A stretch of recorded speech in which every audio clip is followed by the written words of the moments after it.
Sahabat Suara Abdi Allah yang dikasihi oleh Tuhan, apa warna kesukaan saudara? Banyak warga di sekitar kampus STTYA yang tahu bahwa saya punya warna favorit, yaitu merah. Keluarga saya juga tahu bahwa warna favorit saya adalah merah. Kenapa merah? Bagi saya merah merupakan warna yang terang, warna yang cerah, dan itu menjadi menumbuhkan semangat juga dalam diri saya untuk senantiasa semangat dan ceria dan cerah bagi orang-orang lain. Saudara, bagaimana seandainya warna merah yang saya pakai itu pudar, atau warna merah yang saya pakai itu melunturi? Saya pakai baju warna merah, kemudian warna merahnya itu saya pakai dan melunturi baju yang lain. Tentunya ya saya sedih. Apalagi selain warna merah, saya menyukai warna putih. Jadi tiap kali saya menggunakan baju warna putih, saya sangat berhati-hati jangan sampai baju yang warna putih itu menjadi kotor karena terkena noda yang lain. Suatu ketika baju yang saya pakai yang berwarna putih itu betul terkena noda. Dan rasanya saya sedih sekali karena untuk menghilangkan nodanya begitu sulit. Dan saya berandai-andai, seandainya saya menggunakan baju berwarna merah dan putih bersamaan, kemudian saya kehujanan, dan warna merahnya ternyata luntur dan mengenai baju yang warna putih. Wah, tentunya susah sekali dibersihkan kembali. Dan itu pasti akan membuat saya memikirkannya terus karena saya menyukai warna putih itu. Sahabat Suara Abdi Allah yang dikasih oleh Tuhan, bicara soal warna, Allah pun juga mengajarkan kepada kita kebenaran firman Tuhan dengan menggunakan ilustrasi tentang warna. Yesaya pasal 1 ayat 18, demikian firman Tuhan, marilah, baiklah kita berpekara, firman Tuhan. Sekalipun dosamu merah seperti kirmisi, akan menjadi putih seperti salju. Sekalipun berwarna merah seperti kain kesumba, akan menjadi putih seperti bulu domba. Ada dua warna yang dipakai dalam ayat ini, yaitu merah, yang diilustrasikan seperti kirmisi dan kesumba, dan juga warna putih, yang diilustrasikan seperti bulu domba. Kirmisi adalah warna merah tua atau ungu. Namun warna merah tua atau ungu ini bukan warna yang dark begitu ya. Tapi ini warna yang sekalipun merah tua tapi memancarkan, ada kecerahannya dan warna yang pekat. Demikian pula dengan warna kesumba. Kesumba adalah warna merah tua dan merah ini merah yang menyala. Dua istilah ini, yaitu kirmisi dan kesumba, dipakai karena merah adalah warna yang terang, dan ini bisa menimbulkan noda yang pekat dan susah hilang. Inilah di awal kenapa saya bercerita seandainya baju putih yang saya sukai itu kemudian kena lunturan dari baju yang warna merah yang juga saya sukai. Tentunya itu akan membuat saya memikirkannya sepanjang hari, karena kedua-duanya saya menyukainya. Jadi warna kirmisi dan warna kesumba adalah warna merah yang pekat, yang terang. Dan seandainya satu baju atau satu barang terkena warna ini, mungkin khususnya baju ya, jika terkena warna ini, maka nodanya akan susah hilang karena begitu pekat. Kata Ibrani untuk kirmisi adalah syani. Beberapa kali kata syani itu muncul bersamaan dengan kata tolaat. Jadi kata kirmisi itu muncul bersamaan dengan kata tolaat ya, syani itu kirmisi, bersamaan muncul dengan kata tolaat. Tolaat itu artinya adalah ulat. Jadi kata kirmisi itu dikaitkan dengan ulat. Istilah syani itu muncul dari seekor ulat. Kira-kira ceritanya demikian. Biasanya ulat betina itu meletakkan telur-telurnya di kulit pohon, dan ular betina itu akan menempatkan dirinya di dekat telur-telur tersebut sebagai bentuk seorang induk yang melindungi anaknya. Ketika telur-telur itu mulai membesar dan mereka mulai memakan tubuh ulat betinanya, jadi telurnya membesar dan memakan tubuh ulat betinanya, yaitu induknya, maka tubuh dari ulat betina itu akan mengeluarkan darah yang menetesi dan menodai pohon tersebut. Jika waktunya tiba bagi telur tersebut berubah menjadi seekor kumbang, maka darah yang keluar itu bisa dipergunakan sebagai pewarna pakaian. Jadi kemungkinan kain yang dipakai untuk pembuatan kemah suci atau tabernakel ataupun jubah untuk para imam itu menggunakan pewarna tersebut, yaitu pewarna yang dari kirmisi. Nah, selain itu, pewarna yang dari kirmisi ini juga digunakan untuk acara-acara seremonial yang lain, ya, khususnya yang berkaitan dengan darah. Ya, contohnya dipergunakan untuk upacara penyucian dan juga digunakan untuk memberikan warna kepada kain kirmisi tersebut. Orang-orang pada waktu itu biasanya ketika mereka mewarnai kainnya atau bajunya dengan warna kirmisi, caranya adalah kain tersebut akan dicelupkan dalam larutan warna kirmisi ini sebanyak 2 kali. Celup pertama, kemudian celup yang kedua. Nah, mengapa 2 kali? Hal ini akan memberikan hasil yang sangat tahan lama. Bahkan dikatakan karena prosesnya double celup, ya, baik ketika kain ini dicuci atau terkena hujan atau debu atau pasir di gurun maupun penggunaan yang terus-menerus tidak mengakibatkan warna pada kain ini menjadi hilang. Tadi dikatakan bahwa warnanya pekat, ya, sehingga jika mengenai kain yang lain maka nodanya akan sulit hilang. Nah, itulah warna kirmisi. Sementara warna kesumba juga dikatakan warna yang merah juga. Tetapi ada sedikit perbedaannya. Merahnya kesumba itu didapati dari sejenis ulat atau bisa juga dari cangkang siput. Uniknya, warna kesumba ini biasanya digunakan untuk memberi warna kain wol yang berasal dari bulu domba. Nah, mulai nyambung ya. Tadi dikatakan jika dosanya merah seperti kirmisi, ya, ataupun kesumba, maka bisa menjadi putih seperti bulu domba. Padahal dikatakan tadi bahwa warna kirmisi atau warna kesumba itu jika biasanya dipakai untuk memberikan warna pada kain wol yang asalnya dari bulu domba. Nah, kita mulai kebayang bahwa maksud Tuhan dalam firman ini adalah dosa kita itu merah seperti kirmisi. Dosa kita itu merah seperti kesumba, di mana warnanya pekat sekali dan susah sekali hilang jika terkena kirmisi atau kesumba ini. Jadi artinya adalah dosa kita yang begitu merah, begitu pekat, bahkan susah sekali diberikan pemutih ataupun susah sekali dicuci sehingga hilang, ya. Tetapi Allah bisa membuatnya menjadi putih seperti bulu domba. Allah berani memastikan bahwa semerah apapun dosamu, aku mampu membuatnya menjadi putih bulu domba. Sehingga untuk meyakinkan apa yang Dia janjikan kepada umatnya, maka Allah mengatakan demikian di awal. Marilah kita berperkara. Baiklah, marilah kita berperkara. Apa perkaranya? Dalam perkara di pengadilan ada orang yang digugat dan ada orang yang menggugat. Dalam hal ini orang yang digugat adalah orang-orang Israel yang kedapatan berdosa. Orang-orang Israel yang dosanya begitu banyak. Dan penggugatnya adalah Allah. Orang yang digugat adalah orang yang bersalah. Dan orang yang berani menggugat adalah orang yang benar, mau menegakkan kebenaran dan keadilan.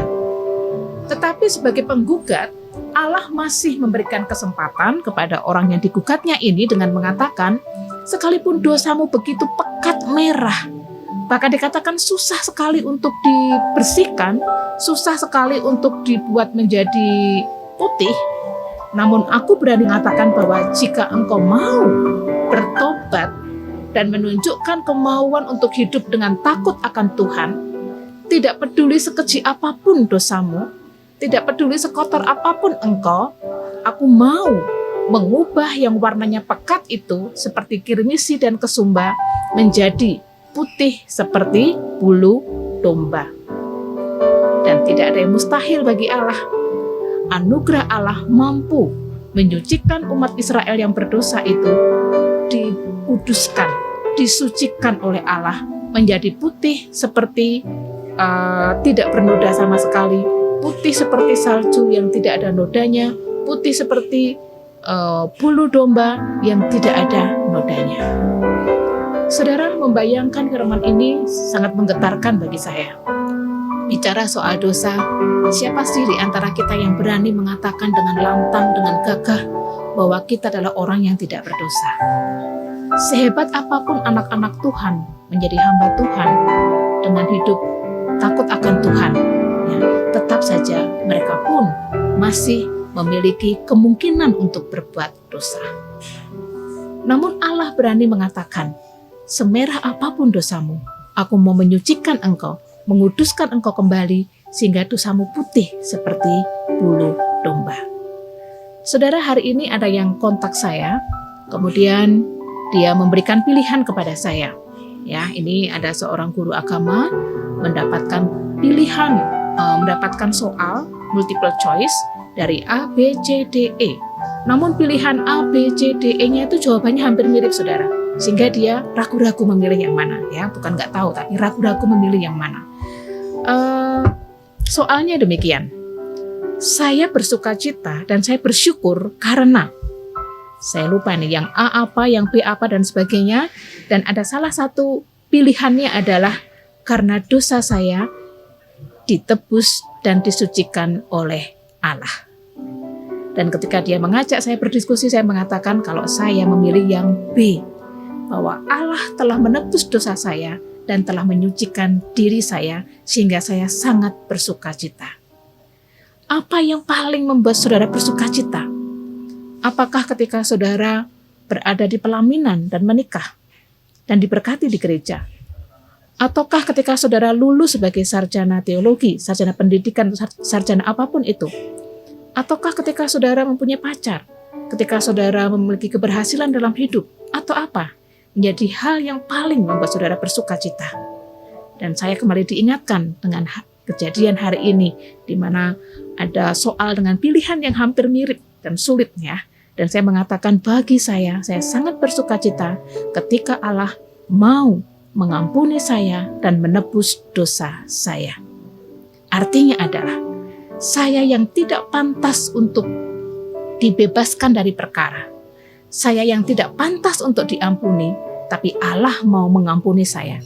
Allah mau membebaskan saya dari perkara di pengadilan. Allah mau ketika Dia menyucikan dan mengampuni dosa saya, maka Allah melanjutkannya dengan memberikan keselamatan yang kekal selama-lamanya. Siapakah saya? Sehingga bagi Allah, Allah pantas, menganggap saya pantas untuk diselamatkan. Siapakah saya sehingga bagi Allah, saya pendosa berat ini pantas untuk diampuni. Sukacita yang tak terkatakan ini membuat saya terus tersenyum, membuat saya terus bersemangat dan bersukacita. Karena dosa saya telah diampuni. Karena Allah tidak melanjutkan perkara saya di pengadilan. Namun Allah mengatakan dosamu ku ampuni, dosamu ku tebus, dan aku memberikan keselamatan yang kekal kepada engkau. Sungguh ini suatu anugerah yang luar biasa. Sahabat suara abdi Allah yang dikasihi oleh Tuhan, jika Tuhan telah memberikan pengampunan itu kepada kita, tentunya kita pun juga harus memiliki hati yang mudah mengampuni orang-orang yang bersalah kepada kita. Kita pun juga orang yang tidak luput kok dari kesalahan, dari dosa. Tadi saya mengatakan, siapa yang berani lantang mengatakan saya bukan pendosa, saya orang yang baik, saya orang yang suci. Tak satu pun di antara kita yang berani tentunya.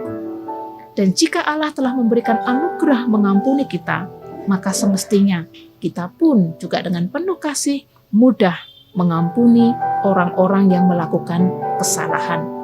Kita pun mau merangkul orang-orang yang memiliki kesalahan. Kita pun mau memberikan kesempatan kepada orang-orang yang memiliki kesalahan. Sama seperti Allah telah memberikan kesempatan kepada kita untuk kembali kepada Dia. Sama seperti Allah memberikan kesempatan kepada kita supaya kita tidak diperkarakan dan memperbaiki diri, maka semestinya kita pun juga demikian. Memberikan kesempatan kepada orang-orang di sekitar kita yang melakukan kesalahan. Memberikan kesempatan kepada mereka yang melakukan dosa. Tetap mengasihi mereka, merangkul mereka, dan hidup berdamai dengan mereka. Saat ini, Apakah ada di antara saudara yang menunggu untuk saudara maafkan, namun saudara masih menundanya? Saat ini, apakah ada orang di sekitar saudara yang menunggu saudara memberikan kesempatan yang kedua, ketiga, keempat, dan seterusnya, namun saudara masih menahannya dari dia? Berikanlah, jangan tunda. Sama seperti Allah juga memberikan kesempatan dan anugerah itu kepada kita dan tidak pernah menunda-nundanya. Hari ini, begitu kita mengatakan, Tuhan aku berdosa dan aku mau Tuhan ampuni, Allah langsung melakukannya. Mari kita pun juga demikian. Ketika ada orang yang menunggu kita memberikan maaf, memberikan ampunan, memberikan kesempatan, berikanlah pada hari itu juga. Suatu ketika ada seorang anak kecil yang menghancurkan barang kesayangan dari mamahnya yang dari beling. Ini sebuah vas bunga yang sangat disukai oleh mamahnya. Suatu ketika dia meminta sesuatu kepada mamahnya, namun mamahnya mengatakan tidak bisa nak, karena mama belum punya uang yang cukup. Dan anak ini marah. Kemarahannya dia pendam. Dan ketika mamahnya pergi dari rumah untuk pergi ke pasar, si anak kecil ini kemudian membanting vas bunga kesayangan dari mamahnya ini. Dia berusaha untuk membersihkan dan membuangnya ke tempat sampah, menyembunyikan semua bukti-bukti itu. Namun ketika mamahnya pulang ke rumah, dia berusaha mencari barang kesayangannya ini dan dia tidak menemukannya. Ketika mamahnya ini memasak dan dia membuang beberapa racikan itu ke tempat sampah, disitulah mamahnya menemukan ada pecahan-pecahan beling di dalam tempat sampah. Maka mamahnya berpikir, mungkin anaknya yang telah menghancurkan barang itu, atau mungkin tanpa sengaja telah menjatuhkannya.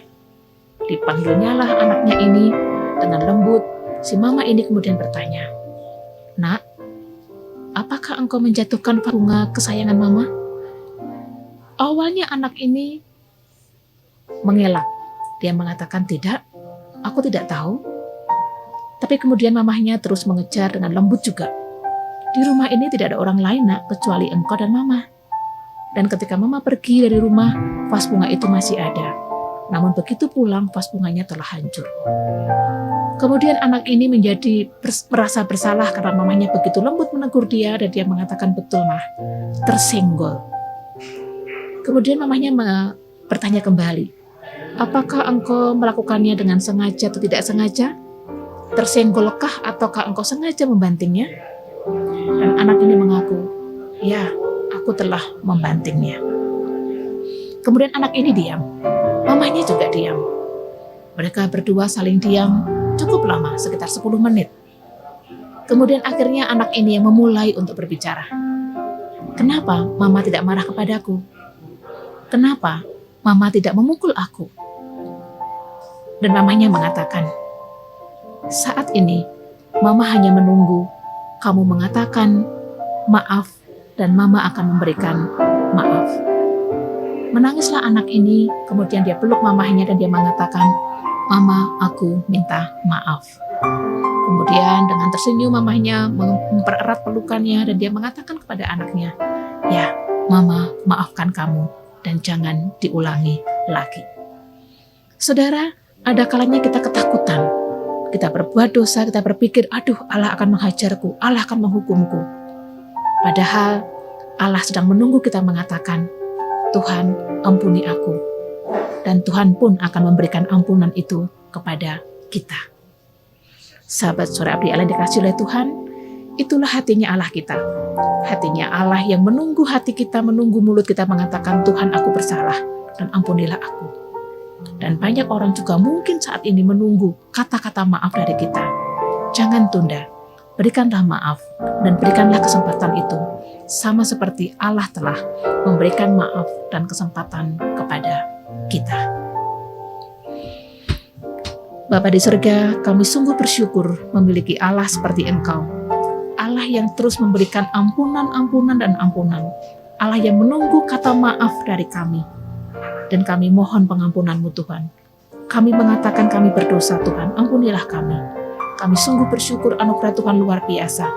Tuhan telah mengampuni kami dan memulihkan kami. Tolonglah kami, supaya kami pun mampu mengampuni dan memberikan kesempatan kepada orang-orang yang ada di sekitar kami. Dalam nama Yesus kami bersyukur. Amin.